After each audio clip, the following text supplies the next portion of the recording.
Welcome, folks. This is Ed Harper. This is session 2 of Pathfinder. Now, depending on who you listen to, COVID-19 is either going away as soon as we can introduce a working vaccine to achieve herd immunity, or it will have changed our lives and daily practices for the foreseeable future. What is clear thus far is that global business practices and industries have not yet gone back to business as usual, and our educational institutions can't either.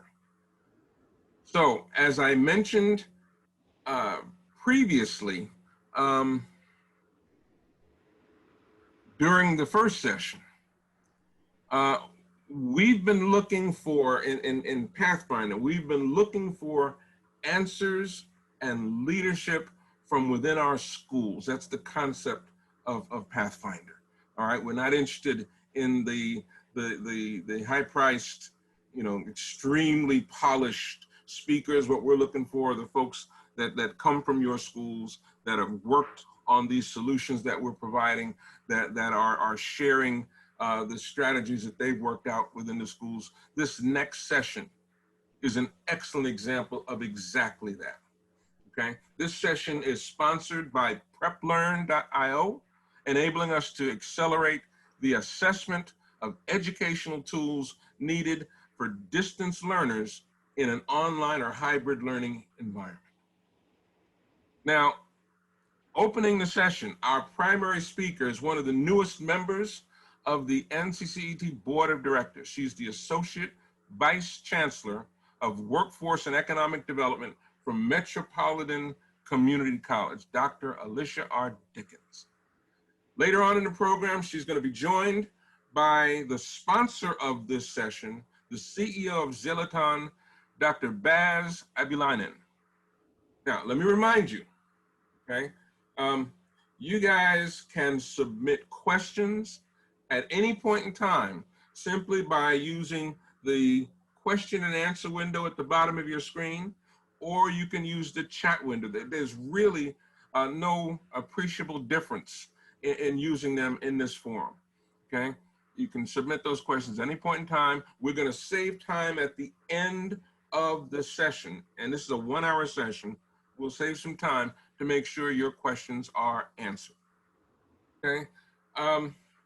Rumor has it that I talk too much, so I'm going to try not to do that right now. I think you've heard enough from me. It's my pleasure to introduce Dr. Alicia Hooks Dickens as the principal speaker for this session entitled The Entrepreneurial Mindset of Continuing Education.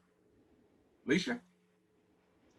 Good afternoon, and thank you, Ed, and welcome, welcome, welcome. It's such a pleasure to be here and to chat with you today and share a good friend of mine's brain with you. As the screen shows, I'm Alicia Dickens, the Associate Vice Chancellor of Workforce and Economic Development, and I brought my brilliant good friend, the CEO of Zelaton, Dr. Baz Abilainen. Dr. Baz has his roots in academia. However, he used the entrepreneurial thought process to solve a problem he noticed in the educational arena. You'll be hearing about this logic in the development of this hot off the press innovation in just a moment. So COVID happened. Now what? Now we integrate new methods to reveal new approaches to continuing education, CTE, and workforce programming, but how do we do that with limited means, reduced budgets, and constant change? Well, now we do that by thinking the way successful entrepreneurs think. I have to say, I really enjoyed the presentation from Mark Koulianos and Kathy Barnes from the University of South Florida, the first session this morning. They spoke on making our continuing ed departments a profit center, and I could not agree with them more. Mark outlined the strategies needed, and among them, he stressed the importance of identifying individuals who thought like entrepreneurs. Our presentation continues from theirs and focuses on that entrepreneurial mindset that they referred to in that presentation that's needed for fiscal stability and growth and our workforce and continuing education centers. So what we're going to talk about is we'll cover where previous thinking patterns put us where they got us, and then also cover the importance of thinking differently. I'll also provide a simple definition of a business so we can easily identify where our focus goes on a consistent basis. We'll cover the logic involved in entrepreneurial thinking and how to engraft this into our centers, our departments, and even into our personnel. Then finally, we'll hear from Dr. Bass, an academic turned entrepreneur, to see how these were applied to his own thought processes and then how you can benefit. Throughout this presentation, feel free to use the chat with your questions, comments, and especially examples from your own campus experiences. So how do you decide which direction to go to embrace a new normal in an ever-changing present? In these crazy times, why choose entrepreneurial methods? We chose this method because successful entrepreneurs have found a way to grow in the midst of uncertainty. Tony Robbins says, success leaves clues, so why should we have to reinvent the wheel? The challenge that a lot of us are experiencing is that we know times have drastically changed. However, instead of leaning into that change, we're simply operating business as usual and just moving the same curriculum to an online platform. So let me see in the chat, how many of you have experienced this same thing? Just type yes. Many colleges' biggest concern was to take what they were already doing and just shove it online or make it live virtual, and then we still had to train our educators how to teach online, and that process has kept a lot of our departments extremely busy. I know change is challenging. And once we get accustomed to a particular method of operating, for some, it's hard to change, even if you weren't already getting those optimum results you wanted to have. So type in the chat if you knew that business and industry wanted academic institutions to shift and respond differently even before COVID. That's kind of like the children of Israel who were led out of Egypt to be free. However, they weren't able to get Egypt out of them and kept wanting to go back. And even though it was a worse position to be in. So COVID has given us the opportunity to escape our old methods that we're not moving to the speed of business and industry. However, for many of us, we're kind of scared to let go, even though we have been freed from old methods. So shift happens. I said shift, okay. Business and industry has shifted and is shifting. So the question is, how can we think in ways that allow us to operate closer to the curve of the shifts? So Eric Teller, who works for Google, Teller is the CEO of Google's Mysterious X Research Center, and he came up with a graph that some of you may already be familiar with called Astro Teller's graph. And what this graph explains is humans' level of adaptability based on how technology is forcing us to change.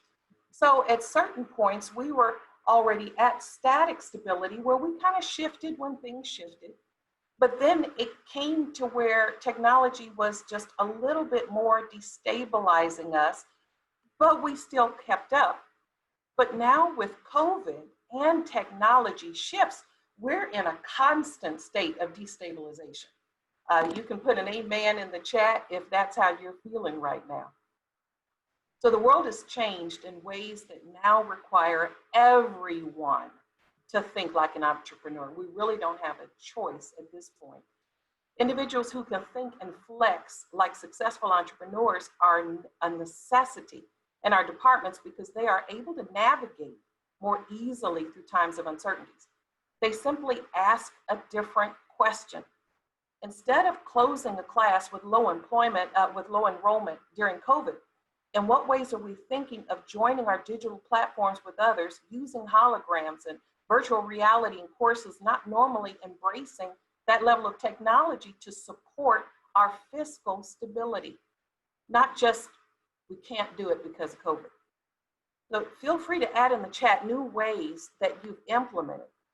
So your program is only as innovative as the level of questions that you're asking. So we have to learn how to ask a better question.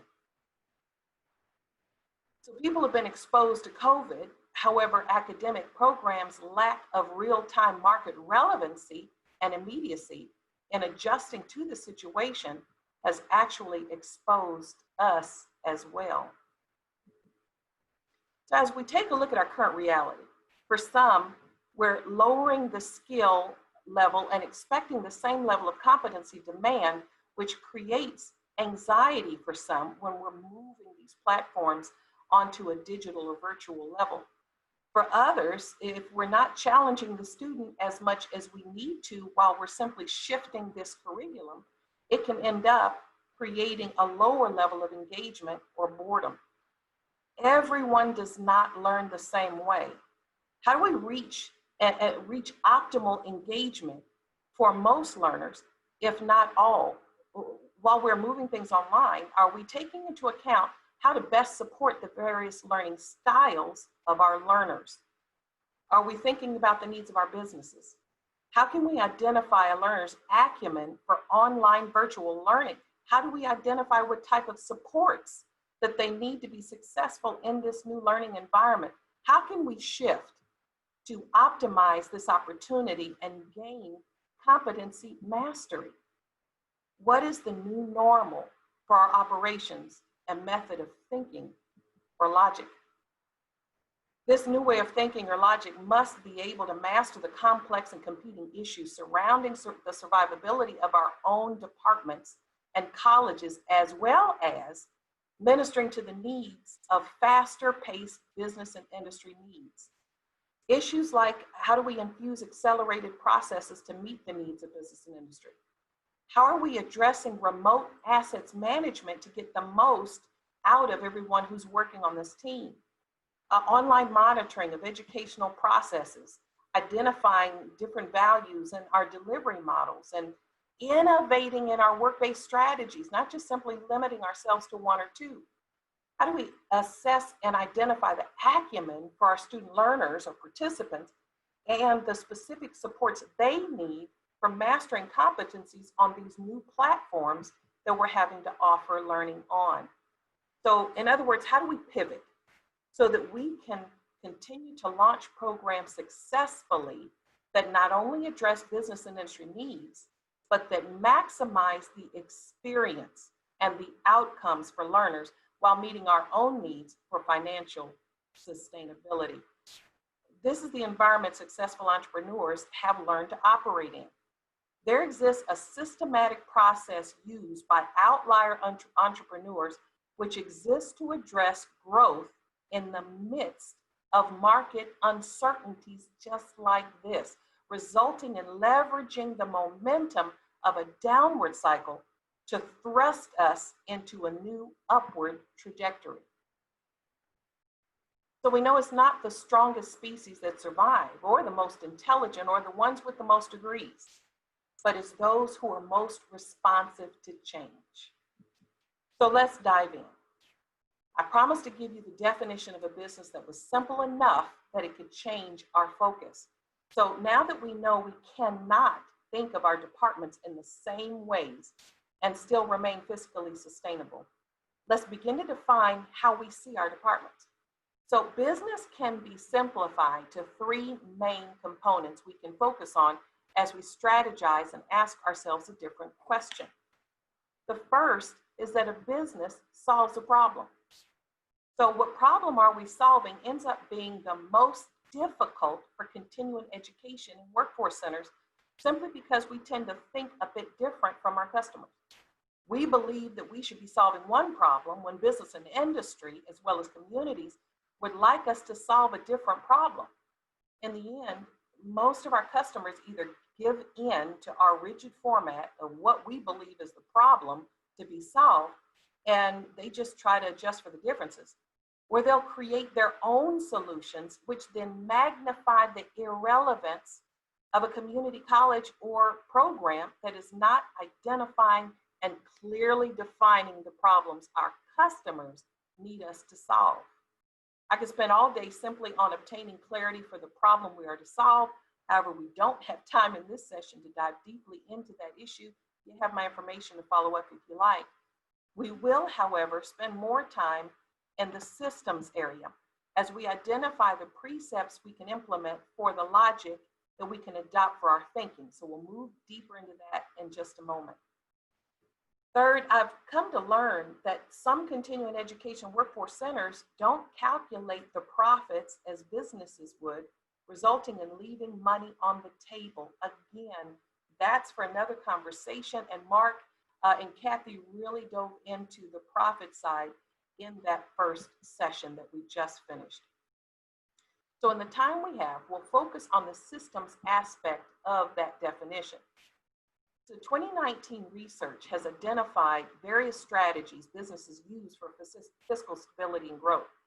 We'll target one of those methods, which is our mindset, or what some call entrepreneurial thinking.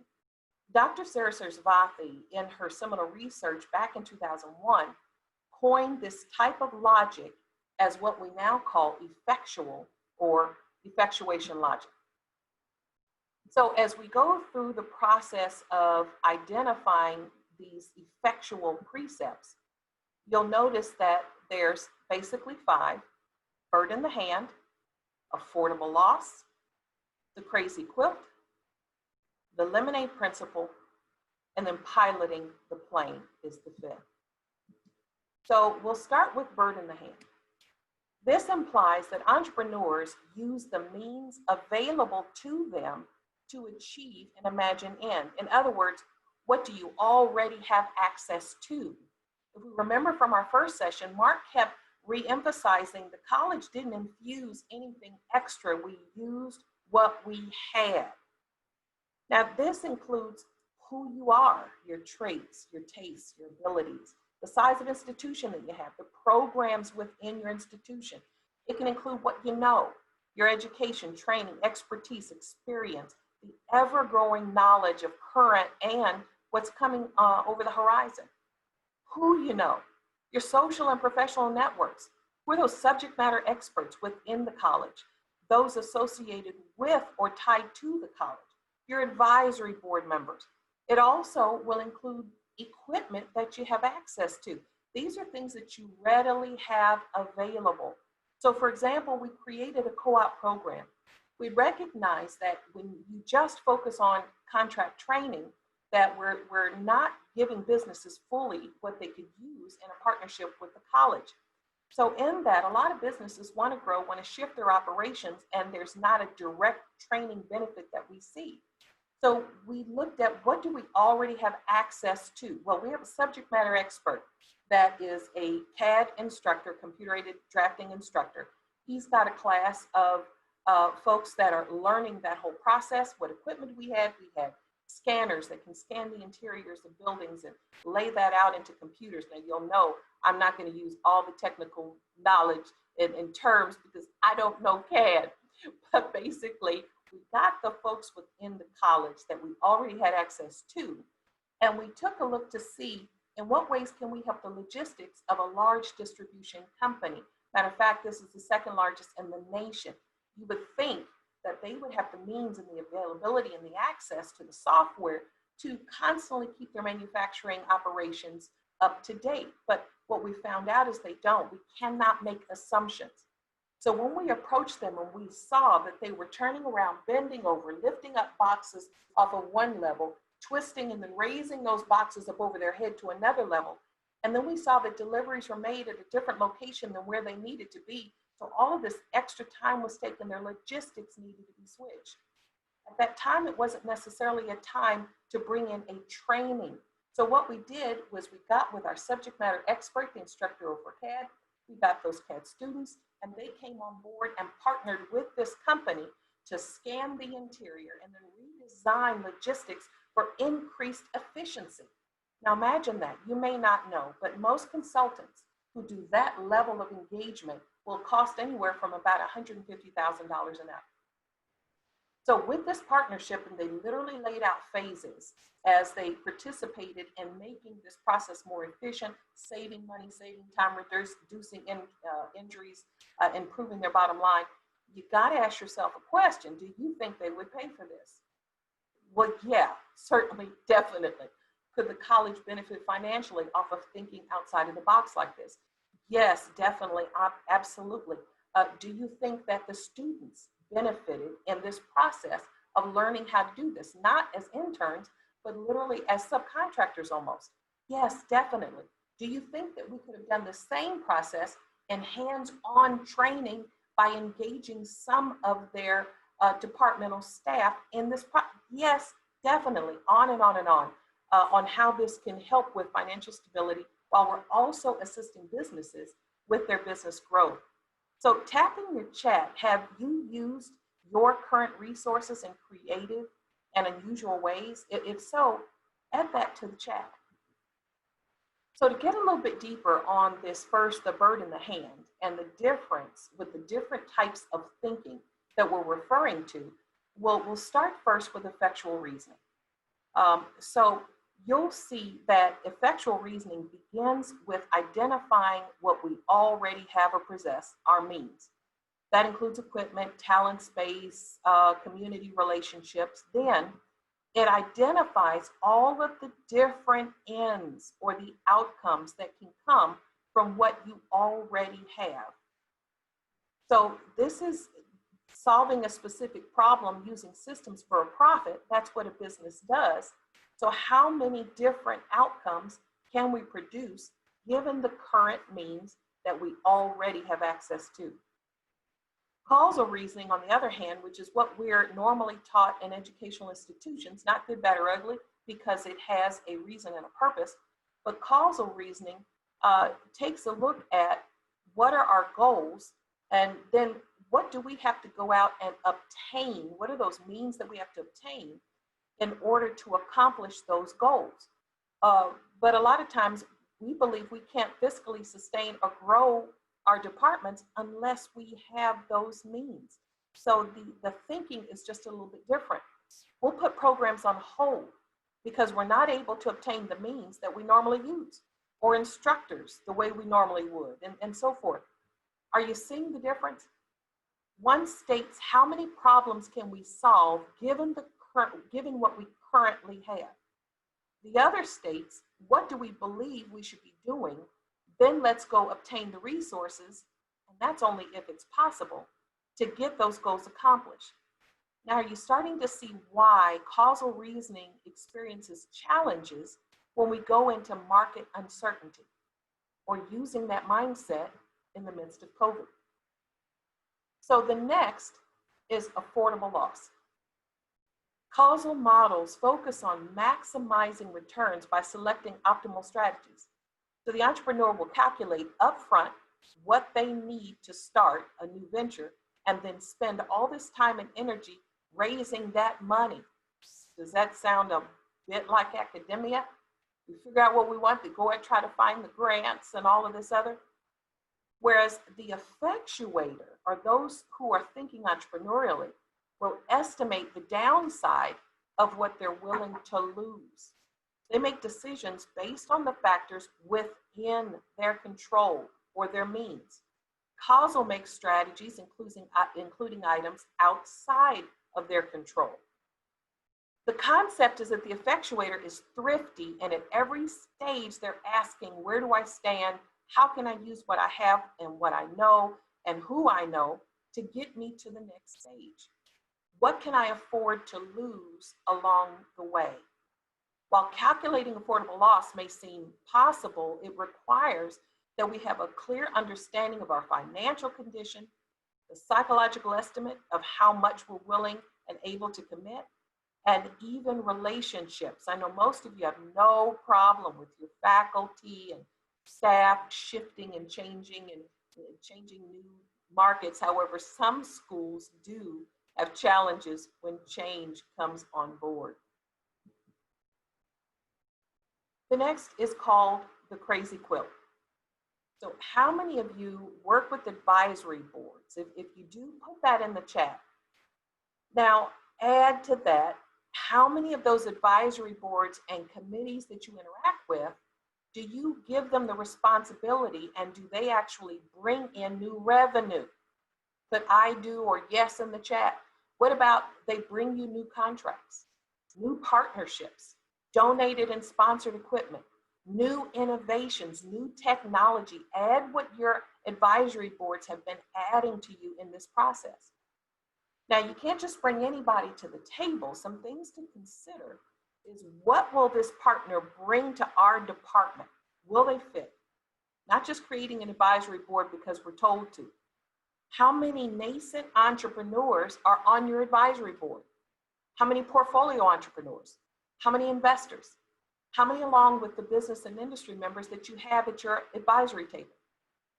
Are you persuadable? Are you willing to reshape or reorganize your department with partners in order to gain their commitment to this process?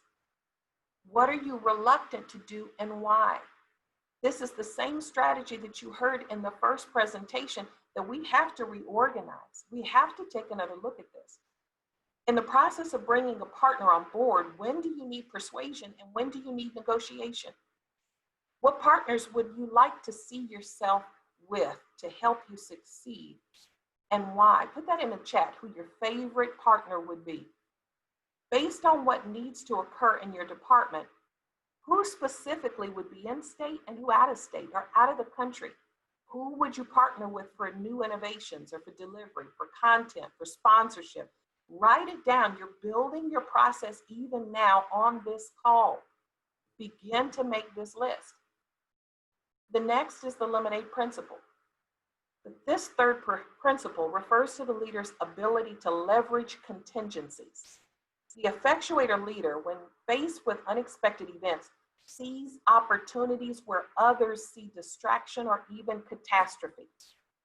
The effectuator leader will leverage unexpected events and go off the road. They'll invite the chance of opportunity instead of stopping when the results are not what you desired. They'll interpret unforeseen events as the potential for leading to an unexpected growth. There's a thing called the law of requisite variety, which says that he is who is the most flexible in a system is able to control that system. We think of the creator, the inventor of Post-it notes. He failed miserably, was supposed to create a permanent glue. And as we all know, it's not permanent. You can peel it off and it sticks right back. But he used the lemonade principle to say, okay, well, what can this be used for? And I think now we see the results. Most of us are addicted to Post-it notes. When a business has said no, what do? Do you cross it off? Do you try forcing your way and keep bugging them and bugging them? Or do you simply ask a different question? Many of our departments don't have staff that are trained in skills like hostage negotiation techniques and consultative sales. So we're not flexible enough to identify the yes when it's there. What business is not wanting to increase their revenues? They're in business to make a profit. Do we see the entire picture? Or are we just selling contract training and continuing education benefits? Begin to develop your list even now of those deals you thought were dead ends, and look with an effectual eye now. Deals that you thought you could not supply what was needed based on the current circumstances that you had. And now go back and look again. The lemonade principle. The last is piloting the plane. So here we focus on activities where you know your actions will directly influence the outcome. So you're taking action based on the means that you have, and it's more controllable. You're evaluating actions based on whether the downside of the risk is acceptable. You're working with partners who commit.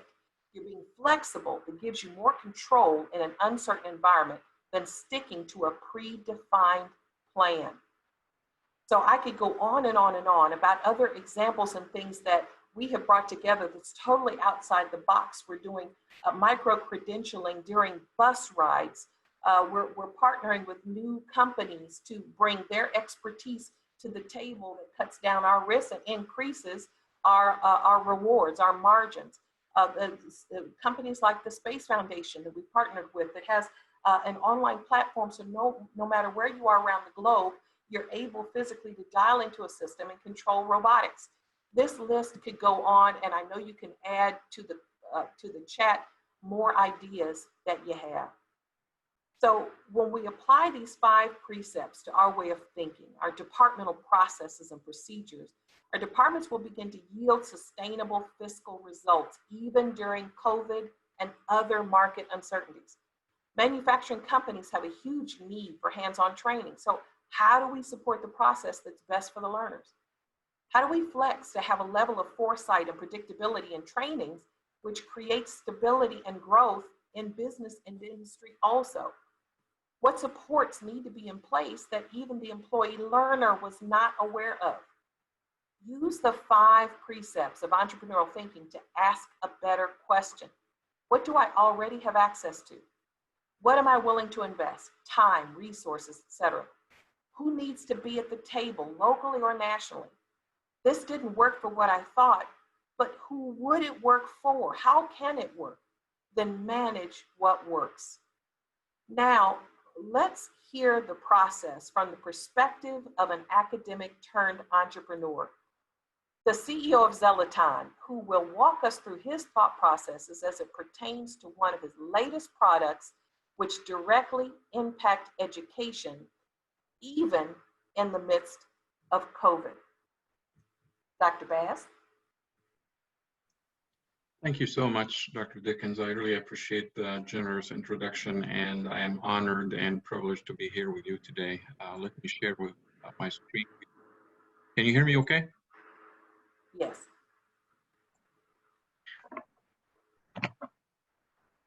Hello, everyone. I am privileged to be here with you today to talk about a product that is still in the works. We just launched the website fairly recently, so I will not be surprised or offended if you did not hear about PrebLearn.io.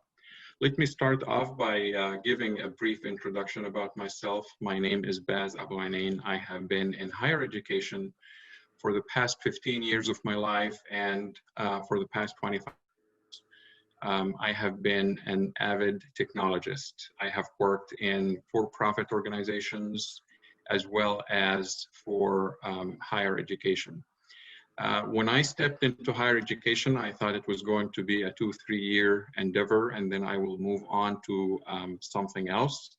But I found that I am attached to higher education. It is my passion, and I stayed for the past 15 years. During my time, I made few observations.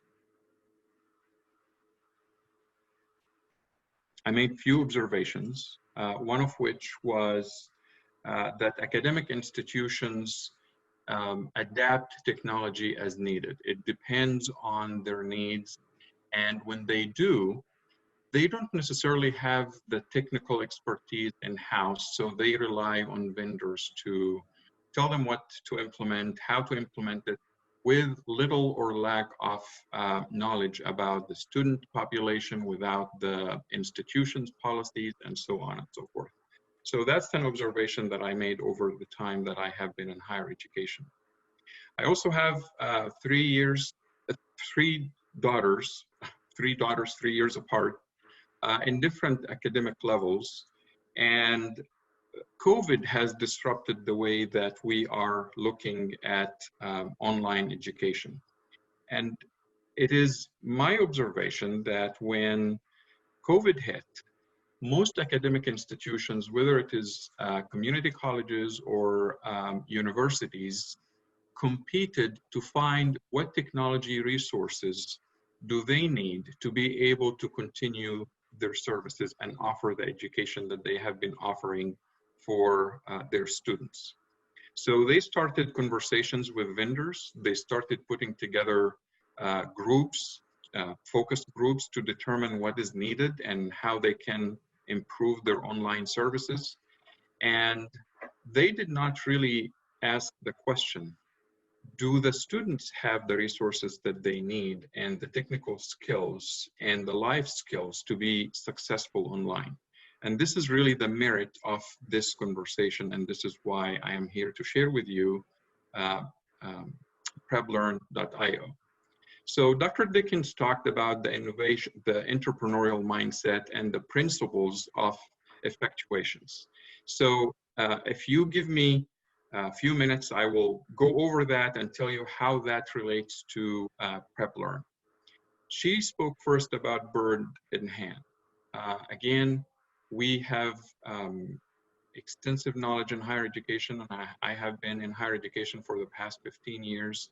I have served on a number of accrediting bodies, one of which is CAPTI, the Physical Therapy Commission, and I also worked for the HLC.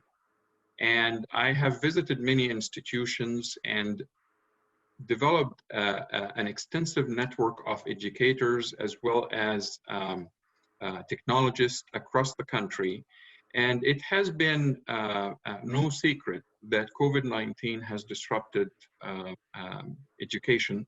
And we have all been trying to find ways to make our students successful, improve their experiences, and promote institutional excellence.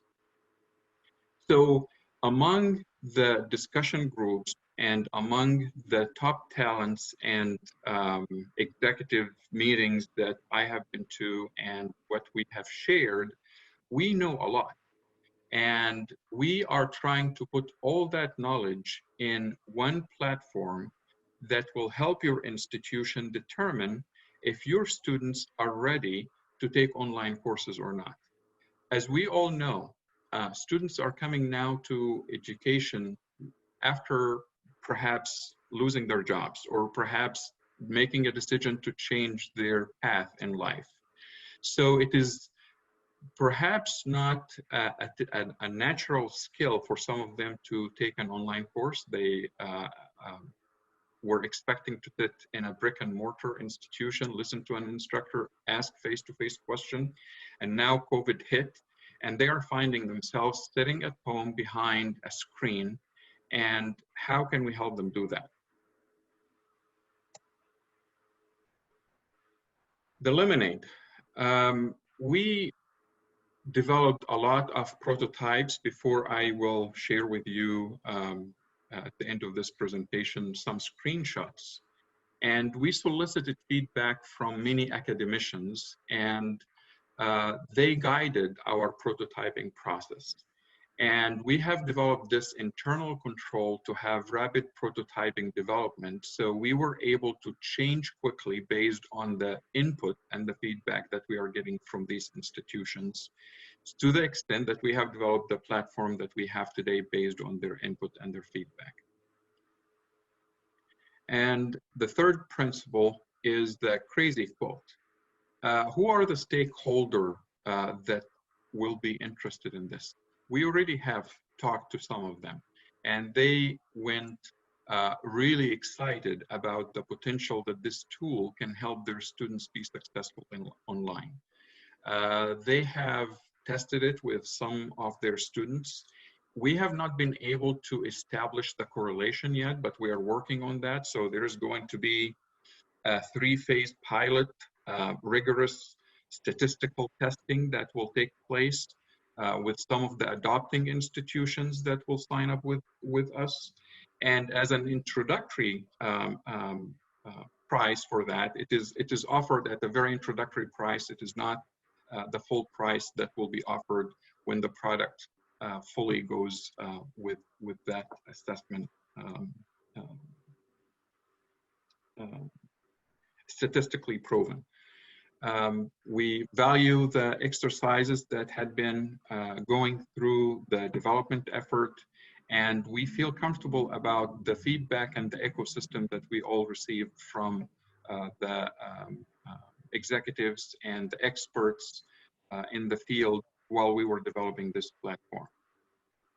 And affordable loss, we didn't really have a lot to lose. We used what we have. We used our know-how. We invested in our connections and our relationships and our network, professional networks, both in LinkedIn and personal relations that we had in higher education and technology vendors to be able to build the product that we are talking about today. So, in a nutshell, the problem is that COVID-19 disrupted numerous industries, forcing them to consider alternative service delivery to ensure continuity. In higher education, for example, many institutions offered online instructions for the first time. You all know that. The problem is many of these institutions offered online courses without measuring students' preparedness to enroll in an online or hybrid classes. So if your institution is currently engaged in that measurement of students' preparedness to take and enroll in an online course, please type yes in the chat. I just want to get a gauge in the room to see how many of your institutions are actually participating in that.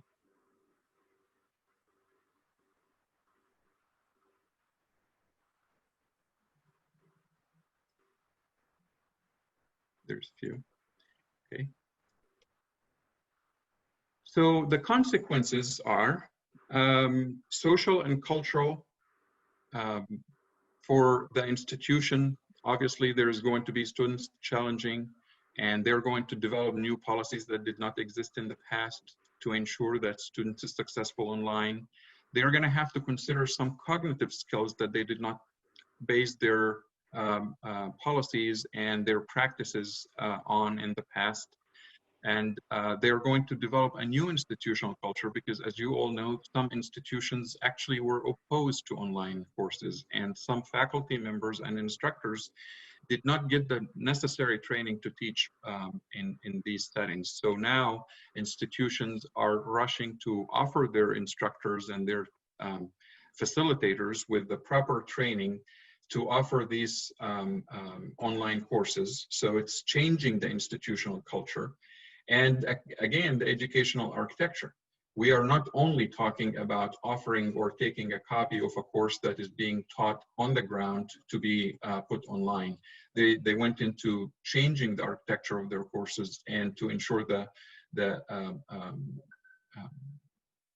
it fits the vehicle that it is being delivered on, or the instrument that they are using to deliver it. And what you will see also is a widened digital divide. Some students still do not have access to high-speed internet. They don't have access to laptops.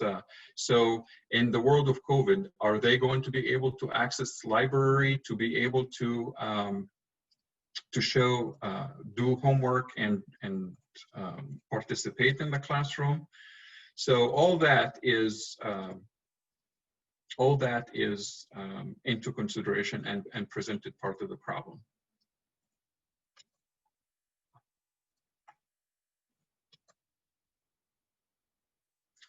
So with that, we introduced preplearn.io. It's a product for higher education institution to precisely measure students' preparedness to ensure to enroll in online classes and be successful. And it really is not measuring your proficiency to use a computer. It is a cohesive, complete product that looks at your personal attribute as a student. It looks at your learning style. It looks at your external factors. Do you have a place to sit down and study uninterrupted at home, or where you're sitting to study? It also looks at your technical factors. You all know that some students are unable to read online. Do they need additional resources to be successful online or not? And our product is one of those that really measure reading speed as well as writing speed online, because that can be viewed as a detriment if you are not swift on that. And with all that, it offers a solution, or it offers pointers to how you can improve these states or gain these skill sets.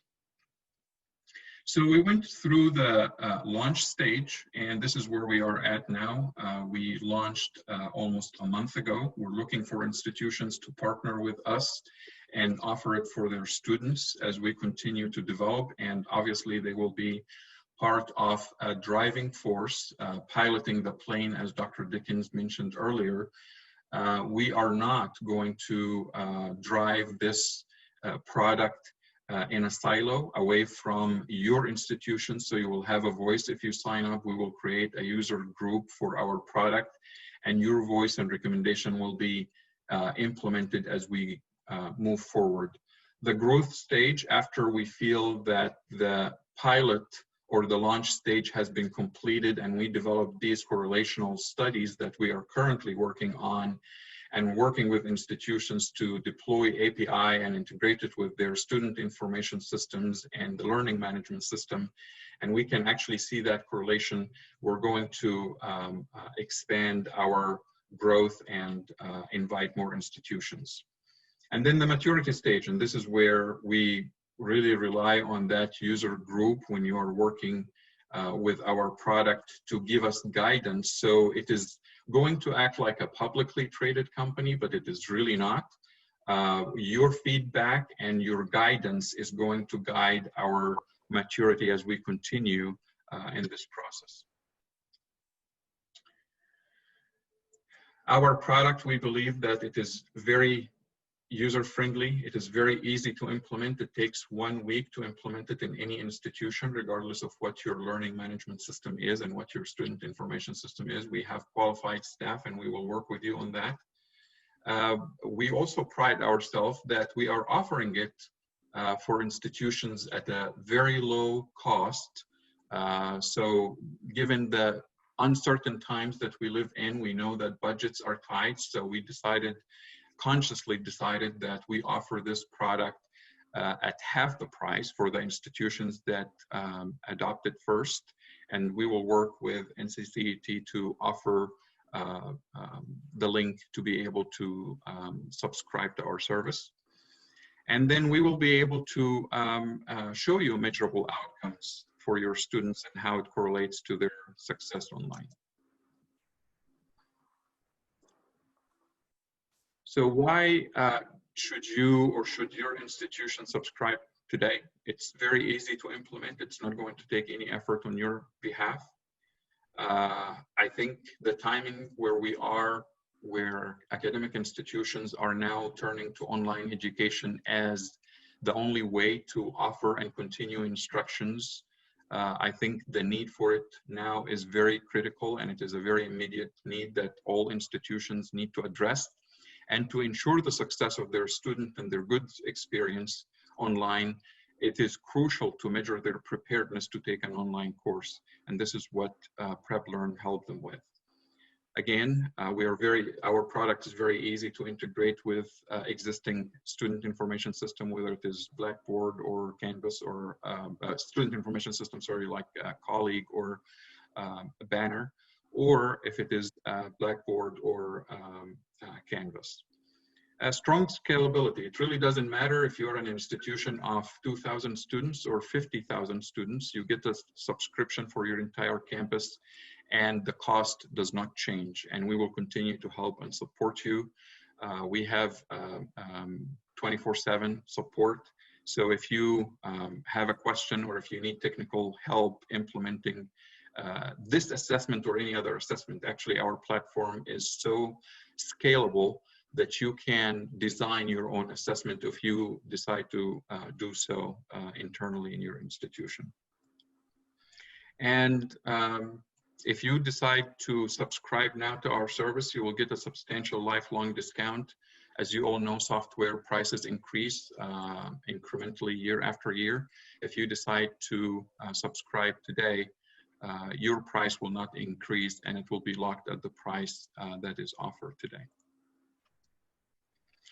These are some screenshots from our product, and it is totally customizable. This screenshot is showing you how many assessments are within the organization or set up in the organization wide. And we selected to show some of these buttons. It's showing the average typing word per minute in your entire institution. So you can see your student population and whether or not they are fast typists or you need to offer more typing or offer those students that are identified at risk with additional typing skills or guide them in a direction where they can get help. The same thing for typing accuracy or reading word per minute. And these are the completed assessment. We have 466 students that completed this assessment in the institution.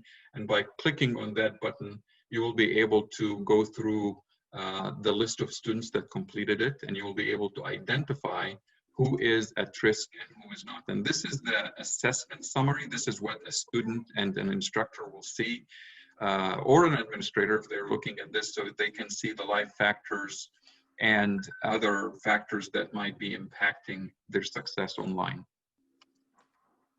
Again, this is the list of students that completed it, and you can filter it to show the students that are identified at risk, so you can play a proactive role and not wait until they show struggle in the course, or perhaps even drop from the course because they cannot keep up. By identifying who is at risk, you can find out if they need some life factors help, if they need some technical skills, if their learning style is different, so you can advise their instructor to change the way that they deliver instruction in the classroom.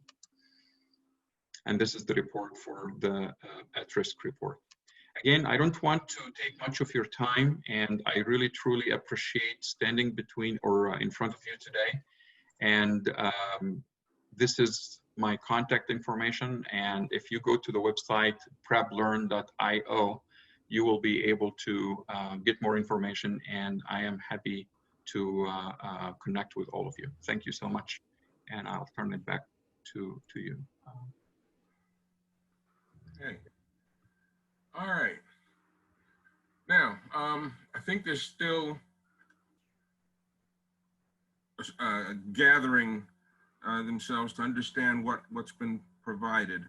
And I almost feel like I've got an obligation now to share some of my own thought process in working with you folks to bring this to Pathfinder, because in fairness, I turned away organizations that wished to present to Pathfinder if in fact I didn't feel that theirs was actually a proven process, that theirs was actually something that was in place and showing results and so forth. And in looking at this, aside from my trust and faith in Dr. Dickens, in looking at this, what I began to realize is that this was not something that was completely and totally new to me. This is something that I understood quite well. Why? Prior to coming to NCCET, my own background included instructional design, and instructor management, and organization development. And in doing organization development, when I looked at the crazy quilt, lemonade principle, bird in hand, pilot the plane, affordable loss, what I recognized is that these are the kind of terms and the precepts that you bring when you're in the process of working with an organization that is seeking to achieve culture change. These are the kinds of precepts that help you identify status conditions of that organization, that bring about the beginning of an assessment process. They'll try to figure out where they are by looking at all these kind of things. Are these things we're doing? All right. And then once they understand that, now they have both a process and a new adopted terminology that is unique to this program. Okay. So PrepLearn, even though it is relatively, in the early stages, PrepLearn is actually a tool for culture change. It's a tool for both implementation management and assessment, and providing measurable tools for something that is quite proven. It's been there for quite some time. Only now it's available to our schools to help understand what do we need to do because of COVID-19, because we're now in a completely different environment. How do we begin to manage, identify, and implement the changes needed to this culture of ours? Okay, so this is actually quite proven and solid, and I was delighted to think I understood it. I understood even better after you guys just finished here. Great job. Great job. Ed, the interesting thing that I think to pull out of this and some of the other presentations throughout the day and continue through the conference is that there's a difference between being able to manage current processes And I think what has happened many times is in our academic institutions, we've gotten really, really good at managing our current processes. What entrepreneurs or successful entrepreneurs get really good at is managing uncertainty, which is a whole different mindset to embrace. So the situations such as COVID, where or just how market changes and technology causes the market to change, entrepreneurs have to have a level of predictability more in the realm of what can I control as the surf rises and falls. Academic institutions have been around for so long and so many years that innovations tend to only occur when it's been identified that a new program needs to be started to meet the needs of business and industry. And even with that process, many academic institutions don't even put that program together until the need has already been identified. We're not moving in that level of predictability and that foresight and forecasting. And as the previous presentation stated, it's sometimes it might be challenging. How do I identify people who have this entrepreneurial mindset? Well, this lets us know that there's 5 steps, those 5 precepts. If I don't feel I was born with that logic, that method of thinking, this is what successful entrepreneurs have done. What Dr. Sarah Saraswati did was she identified over 500 that had successfully started and grown a successful business, and they weren't related, they didn't know each other, and they all thought in the same pattern. Mm-hmm. And since then, this thing is caught on by fire that you don't have to be born into this. Literally, as Dr. Bass has shown us, can walk through those same steps and end up with the same results where unpredictability and uncertain circumstances don't have to shake you. They can help lead you into more financial sustainability. Dr. Bass, if I am a school that decided we wanted your help in doing these types of assessments and these types of analyses for our organization, faculty, student population, and so forth, tell me just a little bit about the adult supervision that your organization would provide to help us understand, you know, some of the outcomes of these assessments. Thank you, Ed. So what we do at PrepLearn is that we have qualified technical staff. They will be able to work collaboratively with your technology department to tell them what technical resources they need. We also have statisticians that have been overseeing the development of this preparedness to take online courses, and they will work also with your institutional effectiveness or institutional research function to be able to tailor these assessments to your staff. We understand that now resources are at scarce resources, so institutions now are trying to do more with less. Mm-hmm. And by shifting or offloading some of the work that needs to be done, our staff can actually work on developing some of these assessments based on feedback and based on input from your administrators, from your institutional research, from your instructors, from even your students, because we would like to be inclusive. So we will be able to develop these assessments based on the feedback that we're getting from your institutions, while providing this scientific oversight with that because of the statisticians that we have. We have PhD statistician and master's degree statisticians that I have been working with for a long period of time. She's really good, and she also comes from an higher education background. She's not from necessarily a business and then she's taking on higher education. So she has been in higher education for a long period of time, and she believes in the vision that we are doing. She knows that institutions now need to adopt new mindset moving forward. And if we are really truthful about being efficient and being effective, and we do care about student success, and we want to report on that, we need to do something differently. And this is what the merit of this tool is. It basically provide a roadmap. What are your students struggling with, and how can we help them? And then on providing that help, how can we measure the progress to make sure that what you are doing is actually working? Okay, okay. All right, let me address the audience for a moment. we've really worked hard to make sure that you guys get as much as you possibly can from these sessions like this one, where again, there's a ton of material. We're only giving you the tip of the iceberg. We're introducing you to something that may be entirely new to you, and we don't expect you to internalize it all, you know, in this single hour. So in addition to this session broadcast, those of you that joined me in the first session will know. We're going to post this. We're going to post a recording of this session on our website.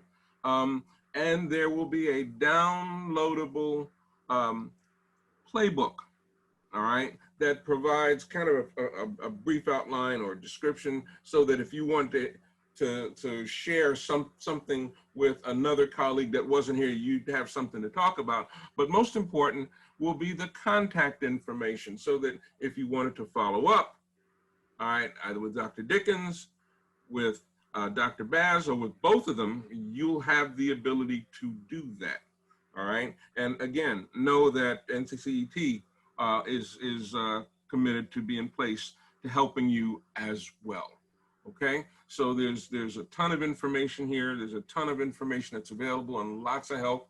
I'm probably at the end of my hour. We're running just a little bit over. So if there are no other questions, I want to thank you. This has been great. This has been very valuable, very helpful. I'm looking forward to seeing which schools are going to take you up on your offer, Dr. Baz. Folks, thank you for joining us. Thank you for coming to Pathfinder. Thanks again to our speakers. We will see you folks later. Thank you. Thank you so much. Bye-bye. Bye-bye.